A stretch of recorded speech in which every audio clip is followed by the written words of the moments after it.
ෆුල ගොඩනැගිල්ල ගැන ඔයා අහලා තියෙනවද? 1903 දී තමයි මේ ෆුල ගොඩනැගිල්ල හදලා ඉවර කරලා තියෙන්නේ. ඒක හුළඟකට පෙරළුනොත් මේ ගොඩනැගිලි සුන්බුන් කොච්චර දුරක් විසි වෙලා යයිද කියන එක සම්බන්ධව සමහර නිව්යෝක් වැසියෝ ඔට්ටු පවා ඇල්ලුවලු. මොකද මේක ඒ තරම් ලොකුයි.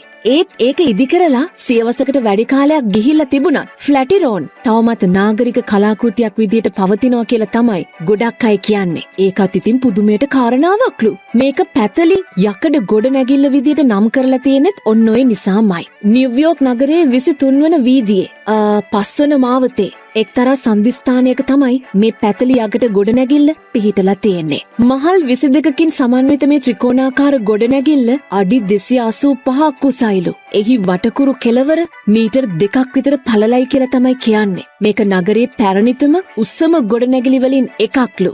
නිව්යෝක් නගරයේ ලොකුම හොඳම විශේෂම සන්ධිස්ථානයක් සහ ජාතික ඓතිහාසික ගොඩනැගිල්ලක් විදිහට මේ ගොඩනැගිල්ල නම් කරලා තියෙනවලු. තාමත් ඉතින් නිව්යෝක් වල ඉන්න කට්ටියට මේක බලා ගන්න පුළුවන්. අපිලාගේ මෝර්නිං ෂෝ එක සතිය දවස්වල උදේම අහන්න.